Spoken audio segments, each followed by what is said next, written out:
I drove 9 hours with a box of family heirlooms, only to be told the engagement dinner was yesterday. I stood there holding that box while they smiled like I was just a neighbor who showed up uninvited. That night, I opened the map inside and realized maybe it was never meant to stay in the family. So I left. But what I did next changed everything they thought they owned. The sky was barely light when I turned the key in the ignition. 9 hours of highway stretched ahead, and my back already ached at the thought. But I felt steady and full of purpose. In the passenger seat, nestled in a wool blanket, was a wooden box. Inside that box were 3 hand-drawn maps, each more than 70 years old. My grandfather had traced them by candlelight, one for each major route our family had used back when we ran the small freight lines out of southern Missouri. He passed them to my father, who passed them to me. I had guarded them like breath. Today, I was going to give them to my son. Miles always loved stories, loved hearing about our people, and how they found paths no one else could. When he was little, he'd sit on my lap and trace those same maps with his small fingers, asking me to tell him again where the river split, where the cotton used to grow, where his great-grandfather once camped. It had been a while since he asked for those stories. Still, today felt like the right day. His engagement dinner, a milestone, a beginning, a time to pass on what matters. I hadn't seen Miles in nearly 4 months. Our last call was brief, but his voice sounded rushed. He mentioned they were planning something small, just family. I hadn't pressed. I trusted him. I trusted my son. By the time I pulled into the driveway, the sun had slipped behind a wide bank of clouds. The house looked newer than I remembered, larger, colder. Renee, his fiancée, opened the door. Her expression faltered yet before she stepped aside. There was no hug, no welcome. I held up the box. I said I brought something for the engagement dinner. She paused, then tilted her head. She said, "Oh, they had the dinner yesterday." I stood there for a second, box in hand.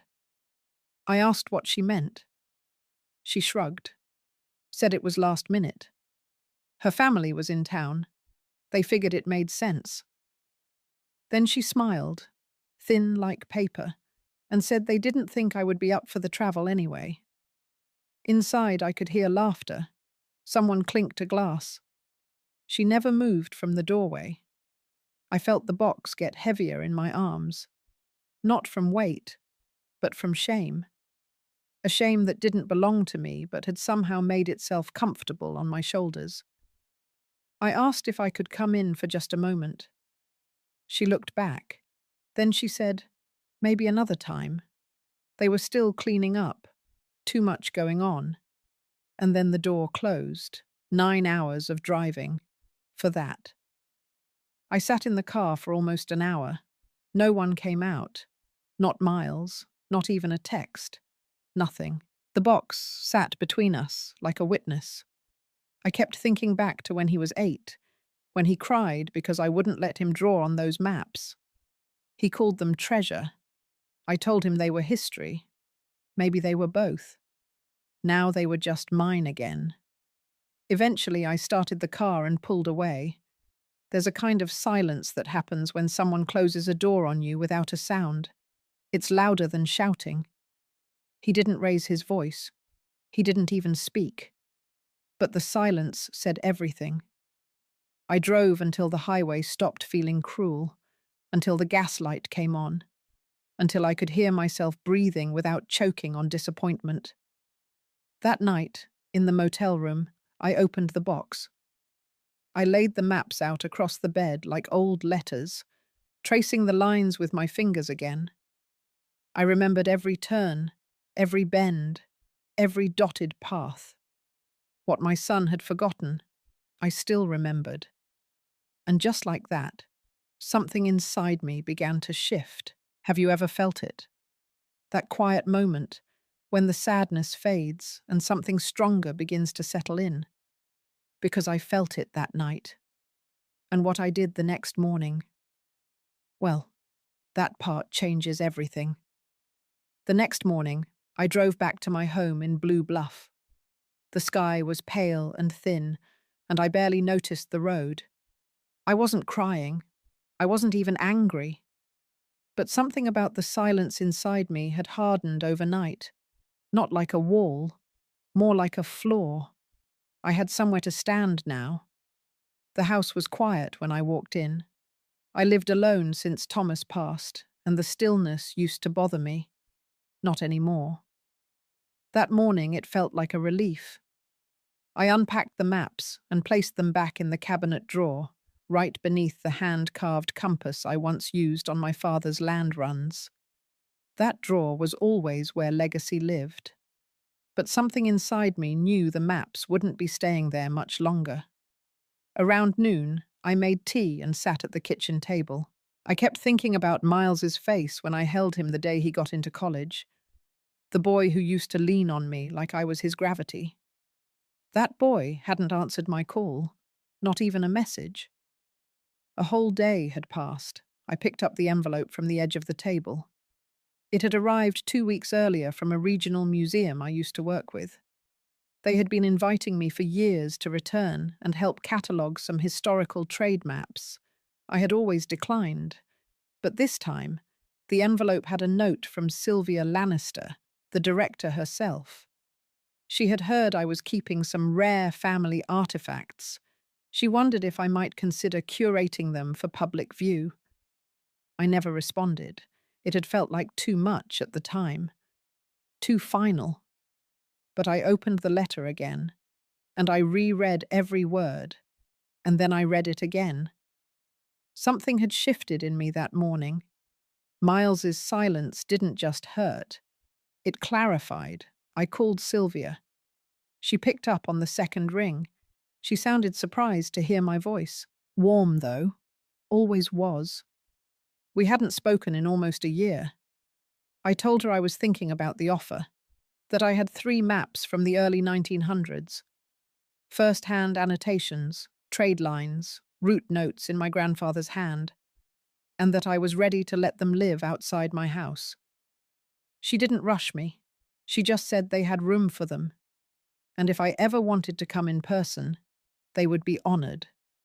After we hung up, I sat in the living room and stared at the fireplace for a long time. There were no flames, just cold stone, the kind that didn't warm a room, only watched it. It wasn't just about the maps. It was about the way my life had shrunk around my son's needs without me noticing.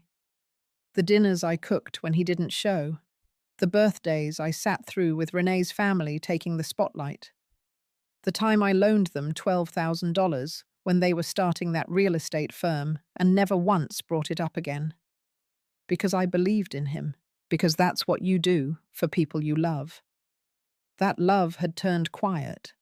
Not because I stopped feeling it, but because he stopped receiving it. A week later, I visited the museum. The moment I walked into the curation wing, the air felt different, clean, measured. There were tables with gloves and magnifying glasses, walls lined with artifacts, volunteers working silently but purposefully. No one here was pretending to care. They were here because they already did. Sylvia greeted me with a long hug. She didn't ask questions, she only led me to a room labeled Private Collection Intake. Inside, I laid out the maps. I watched her fingers trace the edges with reverence. Not one word about value. Not one word about worth in dollars. Only worth in time. In story. In people. She asked if I would be willing to record a short history, something to accompany the display, maybe even talk to some of their interns. I said yes before I had time to second-guess it. When I drove home that evening, the town felt warmer. Same buildings, same trees. But I saw it all differently, like something had been peeled away from my eyes. Back at home, I cleaned out the cabinet drawer. I didn't leave it empty. I placed a small brass key inside. It had once opened my father's cedar chest. That chest was long gone, but the key remained. I didn't know why I kept it, until that moment. It was the last thing of his I had never shared. Now I was starting to understand why. Some things belong to blood, and some things belong to memory. But some, like maps, like stories, like silence broken at the right moment, they belong to legacy. And I was done handing that legacy to people who didn't want to carry it. I didn't know what would come next. But for the first time in years, I wanted to find out. I went to take out the trash the next morning and passed by the small corkboard near my fridge. For years, that board held old birthday cards, notes from neighbours, and photos of Miles from every stage of his life. First day of kindergarten, senior prom. That summer he spent working in Idaho and came home sunburnt and grinning. But what stopped me was the most recent photo I had pinned. It was from the year before, when I visited him and Renee for Thanksgiving. We had gone to the local arboretum, and a stranger had offered to take our picture. Renee had worn a deep green scarf, and Miles had placed his hand gently on her back. I stood next to them, smiling. That photo had been cut, right through the middle. Renee and Miles remained intact, but my half was cleanly sliced out. I stared at it for a long time, not in shock, in recognition. There's a way a person can be erased from their own life, and the first sign is never loud. It's subtle. When their seat at the table is moved without mention, when stories they told are retold without credit, when memories are edited, slowly, until they fit someone else's version of comfort. I took the photo down, folded it once, and placed it inside a recipe book. I had no appetite to throw it away. Not yet. Later that afternoon, I went to mail a small parcel to the museum. Sylvia had requested a copy of a journal my grandfather had kept during his freight travels. The post office clerk, Sandra, was a woman I had known for 20 years. She smiled and asked how Miles was doing. I smiled back, told her he was busy. Then I paused. I asked if she had time for coffee this week. She looked surprised but nodded. That was the first time I realized I didn't want to explain away what had happened. I just didn't want to carry it alone anymore. 3 days later, I met Sandra at the diner near the old town square. She wore a rust-coloured cardigan and carried a warmth that didn't rush. We sat near the window, where the light made everything feel gentler. I didn't tell her everything, just enough. She listened, didn't offer quick sympathy or empty words, just nodded as I spoke.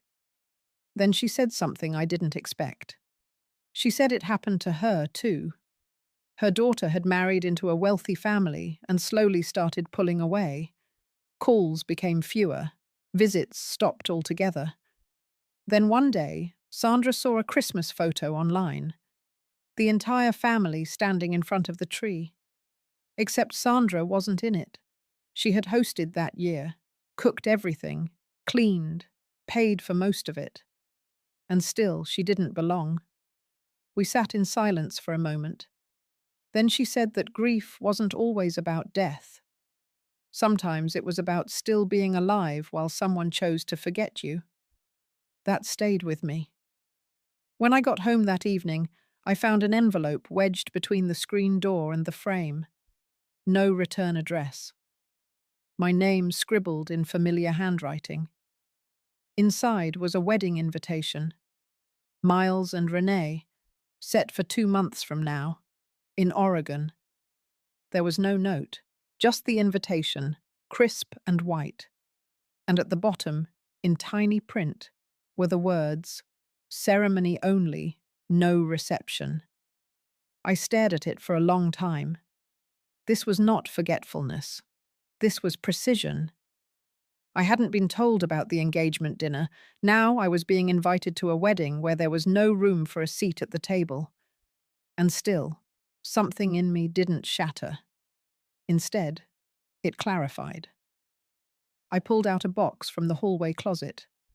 Inside were receipts, emails printed years ago, and a thin binder labeled Family Finances. I had started that binder back when Thomas got sick to make sure Miles understood where things stood. Page after page, I reviewed what I had given him over the years. 2 loans. The first was $12,000 to start their first real estate flip. The second was $27,000 when they fell behind on property tax and nearly lost the house in Flagstaff. Both unpaid. Both undocumented. Because I trusted him.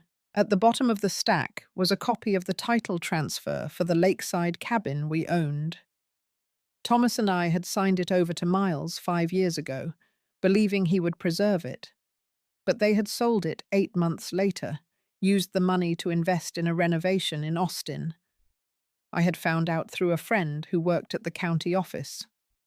I never said a word. Until now. I pulled out a fresh folder and began organizing the documents, not because I planned to fight, because I was done forgetting, done pretending, done letting other people decide the story of my life. By the time I finished, the sun had dipped low behind the pine trees. The kitchen was quiet again, but this time it wasn't hollow, it was focused. And something in me had started to wake up. Not anger, not revenge, just clarity, and the quiet rhythm of a woman finally putting her own name back into the story, even if that meant writing it from the margins first. The next morning, I woke up earlier than usual. I didn't feel rested, but I couldn't lie still. There was a quiet tension under my skin, like something was waiting to be noticed. The house was still. Coffee brewed while the sun tried to rise behind grey clouds. I sat alone in the kitchen, staring at nothing in particular, until my eyes landed on the utility closet. That closet had been mine. Not just a place for old tools and light bulbs, but where I kept things no one else thought to ask about. I opened it slowly. My hand reached for the safe at the back, the same one Harold and I bought when we sold our first plot of land. It wasn't fancy, but it was ours, and we trusted it more than any bank. It took me a second to remember the combination, but my fingers didn't hesitate. Inside were manila folders, each thick with paper. Some were dusty, some were clean, but one in particular stood out. A small folder labeled Catskills. I opened it. Deed documents, handwritten notes. The cabin Harold and I had bought in upstate New York after my mother passed. It was a modest place, but it had meant something, a refuge, and it had always been mine, paid in full with my inheritance. Then I saw it. A new page stapled to the back, a transfer of title. The property had been moved into an LLC. Not just any name, it said Mile Wren Development Holdings. My hands froze. My eyes didn't. I read every word. Date, April of last year. Signatures, witnesses. A notary I'd never met. And nowhere was there my signature. They had taken it, without a word, without asking. I didn't cry. Not then. I just sat back in the chair and stared at the safe, at what else might be buried in the stacks of old paper. The shock ran deep, but beneath it, something else started to rise. I needed someone to confirm I wasn't imagining this, someone who understood legal documents better than I ever could. By noon, I was dressed and in the car. I didn't call Miles. I didn't text anyone. I drove past the town square and parked near a small law office with a faded green awning. Connolly and Hartman. I remembered June Connolly, the founder. Her daughter Meredith ran it now. The receptionist was young, polite, and visibly surprised to see me. Within minutes, Meredith stepped into the waiting room, shook my hand, and led me to her office. She didn't offer small talk, just waited for me to begin. I told her everything, from the moment I arrived at the house to the photo missing my face, the dinner I was never told about, and the deed to the cabin, transferred without my knowledge. She asked for the papers. I handed them over. Meredith read in silence. Her face remained calm, but her eyes darkened slightly. When she finished, she leaned back and said she'd seen this before. Not the exact situation, but similar patterns. Quiet power of attorney documents. Elderly parents signed off of assets without full understanding. Properties moved into holding companies that quietly cut the original owner out. I asked what could be done. She said she would start by researching the LLC, finding out who set it up, when, and whether my name had been used legally. She would also look into any recent legal filings in my name, power of attorney, changes to estate plans, anything suspicious. I left her office with a file folder and her card. She told me not to speak to Miles or Renee until we knew more. I nodded. Back home, I took every document from the safe and placed them into a locked briefcase. I put that briefcase in my trunk, just in case. Then I called my accountant and my insurance agent. I asked questions I should have asked years ago. That evening, I sat on the porch looking out at the lake. I didn't feel angry, not even sad. I felt clear, and that clarity felt heavier than anything else. For the first time in years, I saw my life for what it had become. Not what I had hoped, not what I thought I had built, just what it was. I had trusted too much. I had allowed silence to speak for me. I had let people I loved make decisions for me without questioning their motives, but not anymore. That night, I went into the attic and found a box I hadn't opened in years. Letters. A map. A key to the Catskills cabin, the one I never thought I'd need again. I traced the map with my finger. The roads looked thinner than I remembered, but I knew them. I could still find my way. The house no longer felt like home. But I wasn't lost. They thought they'd moved me out of the picture, but I was just getting started. The following days passed in an odd quiet, like the calm after a long storm that no one dared to speak of. Renee and Miles seemed to assume my silence meant resolution, maybe even surrender. But I wasn't quiet because I was passive. I was quiet because I was watching. The shift in their tone toward me had settled into something cold and transactional. I wasn't invited to sit with them during coffee. I wasn't included in calls with the wedding planner. Even the dog, Finn, had stopped curling at my feet. He had started sleeping outside their bedroom door. I didn't try to change it. I used the time to organize the rest of the paperwork from the safe, grouping everything into labeled folders.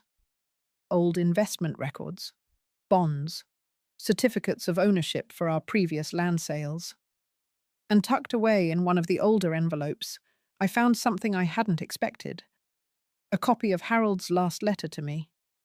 It was handwritten in blue ink, dated 3 weeks before he died. I remembered now. He'd placed it on my bedside table and told me not to open it until I felt I needed to hear his voice again. He had written about the cabin, about the way I always lit the fireplace just before the sun dipped behind the hills, about the summer we painted the shutters green and danced barefoot on the porch after finishing the job. But near the end, his tone changed. He warned me that people, even those we love, can lose sight of what matters when money or power enters the picture. He told me not to doubt my instincts, and most importantly, he wrote this: "You are the steward of what we built. Protect it, even if that means walking away from those who don't deserve it." I folded the letter back up, slid it into my coat pocket, and sat in the stillness of the kitchen, listening to the clock tick, as if marking down the time I had left before everything changed. The next morning, Meredith called. She had looked deeper into Mile Wren Development Holdings. The LLC had been formed 5 months prior to my arrival, using a P.O. box in a nearby town. The signatory listed: Miles. The manager: Renee. My name was nowhere. Worse, Meredith found that the cabin property had been used as collateral on a short-term business loan. They had leveraged it to secure a down payment on a property I had never heard of. A commercial lease agreement tied to a venture in restaurant development, one that apparently was already in trouble. I didn't respond immediately. My hands felt numb, not from shock, but from confirmation. They had gambled something sacred, something meant to outlast both of us, in a scheme they never even bothered to share with me. Not only had they hidden the truth, they had used my trust as a platform to reach further than they ever should have. That evening, Renee stood at the stove making something that smelled like rosemary and lemon. Miles was reviewing emails at the dining table. I came in carrying a box. It was filled with framed photos, ones I had removed from the upstairs hallway. Photos of birthdays, vacations, cookouts. All of them had something in common. They had my face in them. I placed the box gently on the table. They both looked up. Neither said a word. I spoke clearly, my voice steady. I told them I'd be taking a trip upstate for a few days. I didn't elaborate. I didn't invite conversation. I simply said I needed time away. Renee asked if I'd be back for the wedding weekend. I said we would talk when I returned. I packed that night. 1 bag, 2 sets of warm clothes, the briefcase with every legal and financial document I had, and Harold's letter. I left early in the morning before the sun rose. I didn't leave a note. I didn't look back. The roads toward the Catskills felt narrower than I remembered, but my hands moved with a sense of memory and certainty I hadn't felt in years. The trees were beginning to turn. Crisp air slipped in through the window. When I arrived, the cabin stood exactly as it had decades ago, weathered but strong. The porch creaked under my steps. I unlocked the door and let the dust greet me like an old friend. Inside, I lit a fire, opened the windows, and breathed. For hours, I sat with nothing but silence and the warmth of the hearth. There was peace here, the kind you only recognize after you've been starved of it for too long. That night, I slept more soundly than I had in months. In the morning, I made tea and walked to the small mailbox at the edge of the gravel path. Inside, I left a letter addressed to Meredith. Inside it were copies of everything: the deed transfer, the LLC filing, Harold's letter, and a note from me. I asked her to move forward with a formal complaint. I asked her to prepare the necessary documents to dispute the legitimacy of the property transfer. I asked her to act not just as my lawyer, but as a witness to what I was about to reclaim. Because this wasn't just about land. It wasn't about money. It was about something much older and more fragile. It was about dignity, and I was done giving mine away. I returned to the city 3 days later, not because I missed them, but because I was ready. The cabin had done its work. It had reminded me who I was before I became someone's safety net, before I was someone to be tolerated, maneuvered around, and forgotten at the very table I once built. That fire crackling in the old stone hearth did more than warm me. It woke something up. Back in the house, Renee didn't even lift her eyes when I walked in. Miles mumbled a hello without looking up from his laptop. Their lives had carried on, and mine had simply exited. That suited me just fine. I went upstairs, opened my closet, and removed the travel bag. Inside was a single folder, thick with copies and notations and the weight of proof. I took a photo of every page and sent them to Meredith. Then I sat at the edge of my bed, closed my eyes, and breathed. That night, I didn't cook. I didn't ask if they needed anything. I didn't speak unless spoken to. The change confused them, I could tell. But they didn't press. They were still too confident. A week passed. Meredith called with an update. She had filed the petition to challenge the legitimacy of the property title transfer. Since the LLC was created with concealed intent, and since I was never made aware of its existence nor gave informed consent, there was ground to investigate for fraudulent conveyance. The house was mine again, at least in the eyes of the law, temporarily pending full investigation. But even that made something inside me settle. I didn't tell them right away. Instead, I observed. I paid attention to the way Renee took over the garden patio, now calling it her design project. I noticed how Miles started bringing in catalogues for luxury fixtures, none of which we had ever needed. There was no mention of the cabin, no whisper of the LLC. But there was a tension in their movements, like they were waiting for something to snap. It finally did. The morning the courier arrived with a large envelope addressed to me, Renee picked it up from the porch, glanced at the name, and brought it to the kitchen. I was having coffee. She placed it in front of me like it was nothing. I opened it slowly, aware of her eyes. Inside was a formal letter from the county recorder's office, acknowledging receipt of my claim and confirming that the property in dispute was now under legal review. Renee paled. She asked where it came from. I didn't answer. Miles came in. She handed him the letter. He scanned it quickly, then looked at me. His face didn't flush. It fell. He asked what I was doing. I said nothing.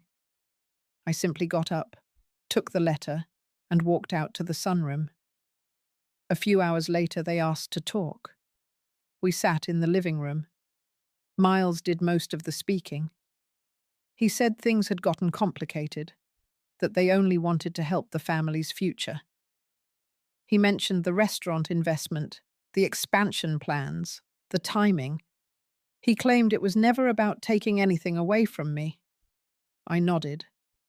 Then I asked him why he never told me about the LLC, why he forged my signature on the deed transfer, why he used the cabin, the one place Harold and I built together, as collateral for a loan I had never seen. He didn't answer. Renee tried to step in.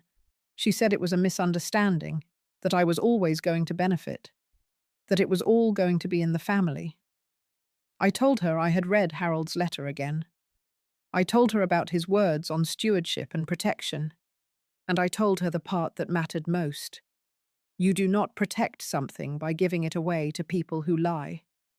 I didn't raise my voice. I didn't cry. I simply told them I had retained full legal control of the property again, and that if they needed to find a new place to live, I could give them 60 days. Out of decency. Miles stared at the floor. Renee stared at me. Neither said a word. And in that silence, I felt something unshackle in my chest. Not relief, not triumph. Something else, a quiet certainty. They had thought they were building something grand, but they never realized they had broken the foundation first. And I had just reclaimed the ground beneath their feet. The 60 days passed like a train through fog. Quiet. Steady. I never had to ask if they were packing. Boxes began appearing near the stairs by the 3rd week. Renee's garden tools disappeared from the patio by the 5th. The clatter of Miles's espresso machine quieted by the 6th. They moved as if trying not to disturb something fragile, as if silence would make it less real. I didn't gloat. I didn't press. I didn't remind them. I went on with my days as I always had. Early coffee, old books, short walks around the neighborhood. The air in the house shifted, not tense anymore, hollow. Sometimes I caught Miles staring at me, like he wanted to say something but couldn't find the words. Renee avoided me altogether. We coexisted in rooms where nothing was spoken, and everything was known. On the 32nd day, I received a phone call from Meredith. She had just gotten out of a conference with a real estate lawyer her firm trusted. He had reviewed everything, and his first words to her were, "This wasn't just an error. This was a long plan." The LLC had been created over 14 months earlier. Miles had filed it under a different name. His best friend was listed as the registered agent. Renee's cousin, the one who always lingered too long at holidays, had signed as a witness. Every thread tied back to them. They had taken their time, moved slowly, waited for Harold to pass, waited for me to grieve, waited for the dust to settle. I wasn't just collateral. I was the last piece to be moved off the board. That night, I sat at the kitchen table with Meredith on speaker. She read through the affidavit draft. Her voice was calm, but I could hear the edge of anger underneath. She said we could file to reclaim full ownership of the LLC assets, to dissolve the fraudulent transfer. She said we had a case not just for property recovery, but for punitive damages. I thanked her, and then I hung up the phone and stared into the dark window over the sink. My reflection stared back. Older, yes, but no longer afraid. By day 42, Miles asked if he could speak with me privately. We sat in the sunroom, the same room where Harold used to nap with the Sunday paper folded across his chest. Miles cleared his throat, fidgeted with his watch. He said he hadn't meant for things to go so far. He said he thought he could manage it better than I could. He said the family needed someone to take charge. I listened. He talked about investments, the business climate, the property taxes. I listened. Then he said something that stopped me cold. He said, "You don't even use it, Mum. The cabin. You sit in this house and you mourn." I stared at him for a long time. Then I told him about the weekend I spent up there alone, about the old log Harold carved our initials into, about the way the trees still creaked, the same way they did 30 years ago, about the letter I found, and the way I felt when I realized my name still mattered somewhere. He said nothing. I stood up, walked to the mantel, and picked up a framed photo. It was from Thanksgiving 12 years ago, the last one with Harold. Miles had his arm around me. Renee was smiling. It looked warm, real, but the woman in the photo had no idea what silence could hide. I handed the photo to him, and I said, "This is what I thought we were protecting." I walked out of the room and didn't look back. By day 54, they had packed the last of their things. Renee didn't say goodbye. She left a note on the kitchen counter, thanking me for letting them stay as long as they had. She said she hoped one day I would forgive her. The handwriting was careful, almost childlike. Miles was the last to close the door. He paused at the threshold, looked around the house one last time. Then he turned to me and said, "I didn't know what I was becoming." I nodded. Then I closed the door. And for the first time in months, I locked it. That evening, I walked out to the backyard, sat on the old wooden swing Harold built, and listened to the wind move through the trees. The silence felt different now. It wasn't hollow anymore. It was mine. 2 weeks after Miles and Renee left, the house began to sound different. Not quieter, but fuller. The silence now had a rhythm, like the ticking of Harold's old clock that I'd restarted, or the distant shuffle of squirrels on the porch roof in the morning. I had space again, space that wasn't haunted by tension. I started reclaiming corners of the house I hadn't touched in years. The sewing room, not for stitching, but for sorting old letters and clippings I had meant to organize.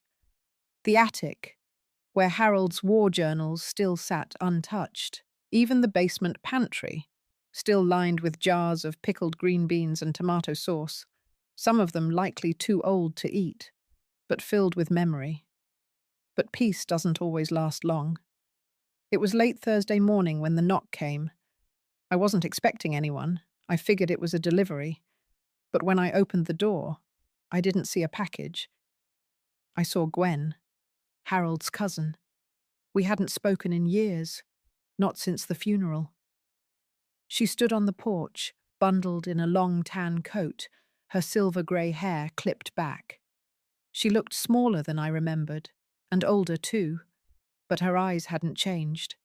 Sharp, unblinking. I stepped aside and let her in without a word. She didn't sit. She stood in the center of the living room, glancing slowly around. Then she said, "You know I always liked you more than your sister-in-law." I let out a quiet laugh. Then she got to the point. "I heard about the transfer and the LLC. You might not know this, but Harold came to me before he passed. He told me he was worried Miles would try something. Said he wanted to make sure you stayed protected." I sat down slowly. She reached into her coat and pulled out a slim envelope. "He gave me this. Said to hold it until I felt the time was right." I stared at it. The handwriting was Harold's. Neat. Blocked. She placed it in my hands, patted my shoulder, and turned to leave. "That's all I came to do. He'd want you to have it now." And just like that, she was gone. I didn't open the letter right away. I held it for a while, feeling the slight weight of it, as if it carried something heavier than paper. When I did finally slide my finger under the seal, I read it twice before I fully understood. Harold had created a second trust. Not for Miles, not for any of the grandchildren, for me. He had transferred ownership of the cabin back to my name 2 months before he passed. Quietly, legally, it was mine. The LLC Miles created had never really owned it. The paperwork they filed, the transfers, they were built on a false premise. Harold's signature on their version of the deed was a copy, not the original. What Miles and Renee had sold was nothing more than a mirage. The land still belonged to me. My heart pounded as I reread the final line of the letter. "In case you ever need to remember who built this life with you, it was never them. It was us."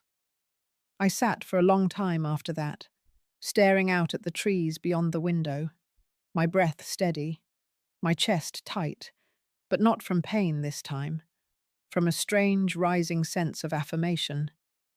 By the next morning, I had called Meredith. I told her everything Gwen said. I scanned the letter and emailed it over. She didn't even try to hide her reaction. This changes everything. Within days, the legal gears began to shift. The lawyer who had originally notarized Harold's documents confirmed their authenticity. The second trust was legally binding. Miles's sale of the property to the out-of-state investor was now a legal mess. The title company involved had already flagged inconsistencies and paused the final transfer of funds. I could almost hear the walls closing in on them. But I didn't feel joy. I felt sorrow. Not because I was uncertain, but because of how far we had drifted. How willing they were to erase me for something they couldn't even keep. One evening, I drove up to the cabin alone. The air was cooler now. Autumn had settled in. The leaves rustled under my boots as I walked the old path Harold used to clear every spring. The cabin looked untouched, empty, but not broken. I unlocked the front door and stepped inside. It smelled like pine and cedar and thyme. I placed the letter on the kitchen table. And then I made tea. That night, I sat on the porch wrapped in Harold's old flannel blanket, watching the stars prick through the black sky. The silence wasn't hollow this time either. It was sacred. And as I listened to the wind stir through the trees, I realized something. This wasn't the end. This was the beginning of the part of my life where I stopped apologizing for surviving. where I stopped shrinking to make space for others who never gave me any. The part where I took back what was mine.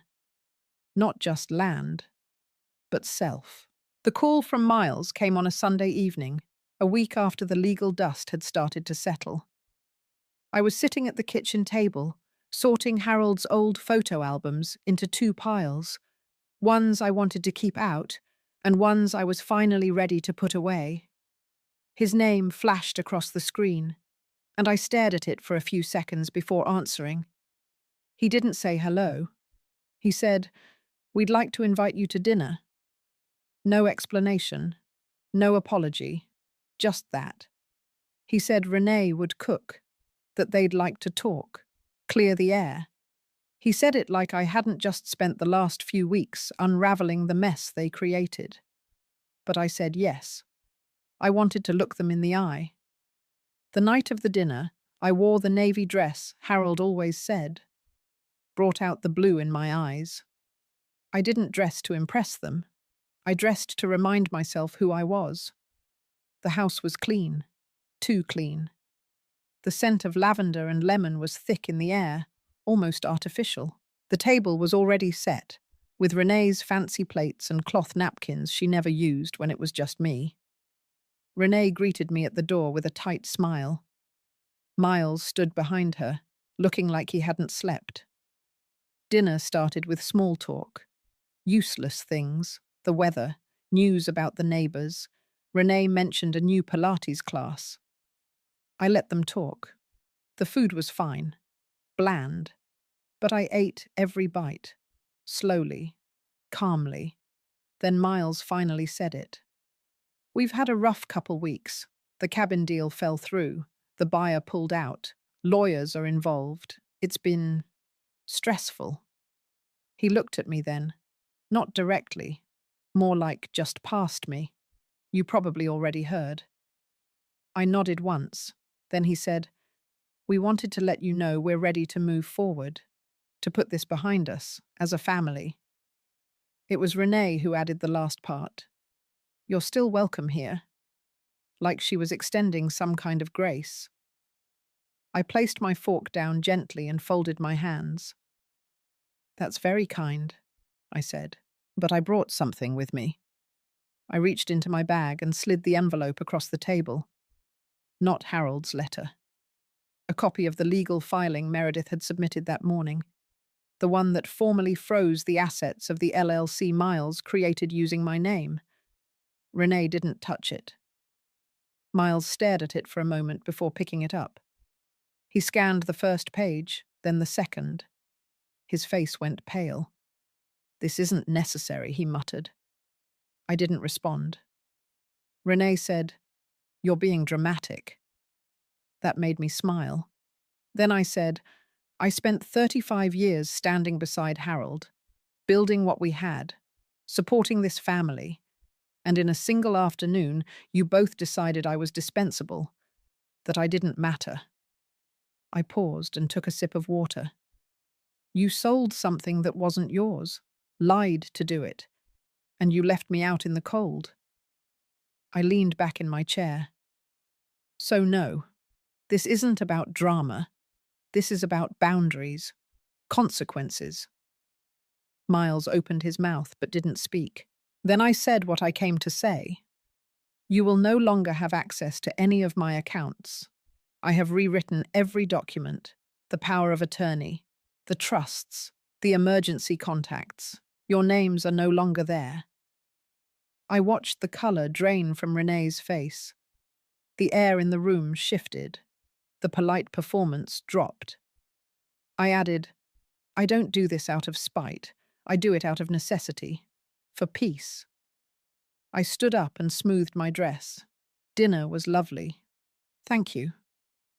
Neither of them moved. I walked myself to the door. No one followed. In the car, I sat for a moment before turning the key. My hands were steady. My chest felt light. When I got home, I made tea. I lit a candle on the porch, and I opened Harold's letter one more time, just to feel his words again. I slept soundly that night, and for the first time in months, I dreamed of nothing at all, only silence. Full, sacred silence. A week passed since the dinner. Nothing followed, no calls, no apologies, not even a card. But I didn't need one. Instead, I focused on the next thing, something Harold and I had talked about in whispers near the end, when his breathing had slowed, and he started speaking in short, honest bursts. "We should build something," he had said once. "Something that lasts longer than any of this, longer than land, longer than names." At the time, I had thought he meant the cabin, but maybe he had meant something more. I started spending my mornings at the public library in town, not in the fiction section where I used to browse. This time, I was downstairs, in the little basement room where community initiatives were pinned to corkboards and city meeting notices curled under thumbtacks. I pulled out a folder I had brought with me. Inside were notes Meredith helped me draft. Legal frameworks, non-profit templates. I stared at them long enough that I stopped seeing the text and started seeing faces. Women. Older women. Like me. Women who had worked, who had given, who had been erased or silenced by the very families they built. I thought of Carol, the nurse who used to live down the street before her kids sold her car and moved her into an apartment complex an hour away from everyone she knew. I thought of Susan, whose daughter had tricked her into signing over her retirement annuity, leaving her with a single bedroom in her own house. I remembered every quiet conversation I had shared with them on front porches and in grocery aisles, all the times they had said nothing while meaning everything. So I did it. I filed the paperwork. The Lena Foundation, named after my grandmother, a woman who raised 5 children on her own after the war, and never once complained, even when she had every right to. The mission was clear: to educate and empower women over 60 who faced financial and emotional manipulation from their families, to provide legal clinics, skills workshops, and housing assistance, to create something that let them reclaim the life they thought had already passed them by.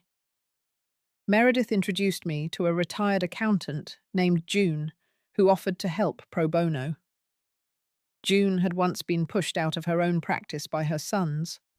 She worked with precision and zero tolerance for nonsense. Then came Ellie, a widowed real estate broker, who had lost her home when her stepson forged her name on a refinance application.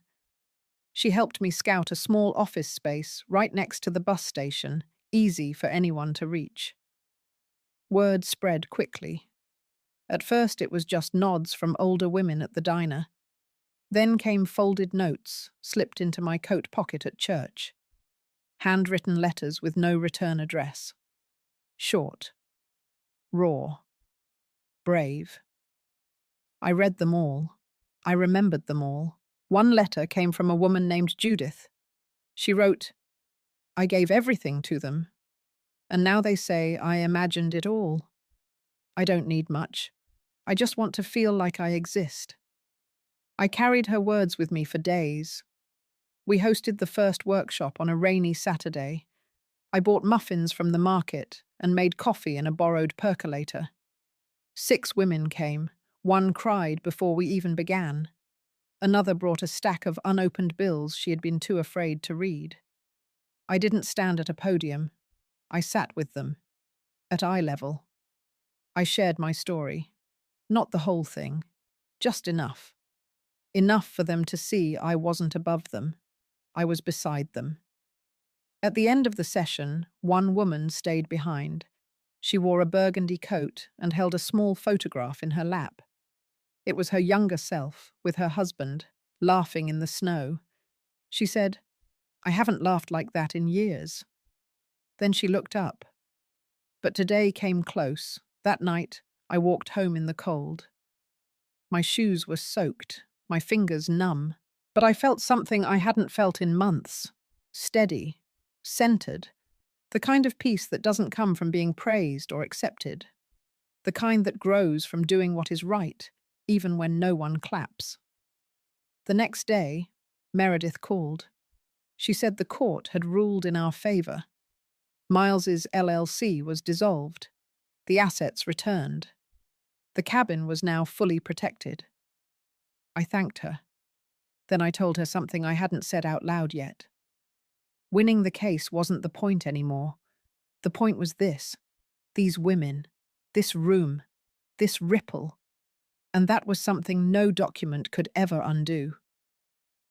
I placed Judith's letter in a small box I kept under my bed, along with the photo of Harold and me by the lake, and the letter he left. They didn't belong on shelves anymore. They belonged here, close, alive. And in the morning, I would show up again, just like them, just like me. The local paper ran a small feature on the Lena Foundation the following week. A columnist named Bryn had attended one of our Saturday sessions and asked if she could sit quietly in the back. She didn't take many notes, just watched. I hadn't expected anything. But then came the article. A quiet, powerful piece about women rediscovering their voice. She didn't mention names, just the essence. And somehow, that was louder than anything printed in bold. 2 days later, I got a call. It was from a woman named Michelle Everett. She introduced herself as a program director with the local PBS affiliate. She said she had read the article. Then she asked if I might be willing to speak at their annual Women's Legacy Night. I paused. I had spent months rebuilding from the ground up, pouring my time and heart into something real. But it had all happened in quiet places, folded notes, library rooms, shared coffee. This was different. A stage, a spotlight. Still, I said yes. They held it at the old theatre downtown. When I arrived, I almost turned around. Not because I was scared, but because I wasn't sure my story belonged on a stage. But Meredith was already there, waiting near the entrance in a deep green dress. She looked proud in a way that made my feet move forward. They gave me 8 minutes. I didn't read from notes. I spoke slowly, letting each word come up from my ribs. I talked about the land Harold and I had kept for 40 years. I talked about the silence I had lived in after he passed. I talked about the mistake I made in believing love guaranteed loyalty. And I talked about the day I sat across from my own son and realized he no longer saw me as a mother, but as a stepping stone. But more than anything, I talked about what happened after. Not the revenge, not the courtroom, the quiet rebuilding, the women, the ripple. When I stepped off the stage, the applause didn't come in a wave. It came in soft, steady claps, the kind you feel more than hear. I didn't look for anyone in the crowd. I just walked back to my seat and sat down like nothing had happened. But something had. The following Monday, a letter arrived at the foundation. It was from Miles, short, cold. He said he had seen the broadcast, that he hoped I would refrain from using family matters in public speeches, that he was considering legal options if it continued. I didn't respond. I didn't need to. That same afternoon, Judith arrived early to the center. She brought a small basket of lavender muffins and placed them on the table without a word. As we waited for others, she leaned toward me. She said she had seen me on TV. Her voice was low, a bit shaky. Then she said, "For the first time in years, I believed I still mattered." I didn't speak. I just reached for her hand and held it there, warm and still. That night, as I walked home, I passed the old law office where Meredith used to work before she started her own practice. The lights were off, but the window reflected something I hadn't seen in a long time. Me. Not the woman bent by grief, not the mother shamed in her own home, but the one standing now, steady, whole. The truth was, I had already won, not in the court, not in the papers, but in every letter, every workshop, Every woman who walked through our door, unsure and left a little taller. The final transaction had already happened. They took the land. I gave away the legacy. And what I got in return was a life. Unapologetic, unedited, unclaimed. And that, no threat, no letter, no silence, could ever take back. The morning light through my window didn't feel any different. But I did. It wasn't a grand realization, more like a stillness that settled into my bones. For the first time in years, I didn't wake with a list of things to fix, people to protect, or silence to swallow. I simply got up and made tea. Outside, the leaves had started to shift color. The reds and golds came early this year. I sat on the porch, wrapped in Harold's old cardigan, and watched the breeze carry pieces of the past into new directions. There had been no reply to Miles's letter, and I knew there wouldn't be. I had nothing to defend anymore. What I did have was a waiting room full of women by 10 o'clock, each with their own battles and betrayals, some louder than mine, some buried deeper. They came with notebooks and paper cups, and the kind of weariness that only other women could recognize. They didn't come to hear my story. They came to remember their own. And that, I realized, was the point. The last time I saw Miles, it wasn't at a trial or on a news clip. It was a grocery store parking lot, 3 weeks after the PBS event. He looked thinner, not unhealthy, just small. He glanced at me. I nodded. He looked away, and that was it. No words, no apologies, just space. Sometimes silence is a sentence. Later that week, I visited Harold's grave. I hadn't been back in months, not out of anger, but because I no longer needed to speak to the stone to feel him. I brought a sunflower from the foundation garden and tucked it into the grass. Then I stood there, eyes closed, and let everything go. The ranch, the courtroom, the documents, the years I spent begging to be seen inside my own family. Letting go doesn't always feel like freedom. Sometimes it feels like grief walking itself home. But standing there, I wasn't angry. I wasn't bitter. I was just me. A woman with lines around her eyes, stories under her skin, and a quiet victory in her chest. That night, I locked up the center and walked the long way home. The air was cool, the streets empty. I didn't need company. I didn't need recognition. I had already received what I came for. Peace. Not the kind that comes from winning, the kind that comes from not needing to win anymore. They thought they could erase me from a will, from a home, from memory, but I had rewritten myself into something they could never touch. Legacy isn't what you leave in a vault. It's what you leave in people. And mine was just getting started. If you've ever felt like your voice was pushed aside, like your worth was tied to someone else's approval, I want you to sit with this story a moment longer. What would it look like to reclaim your peace without asking permission? If this touched something in you, you're not alone. Share your thoughts below. Someone else might need to read your words tonight. Let's keep the conversation going. For every woman rebuilding quietly, just like Lena,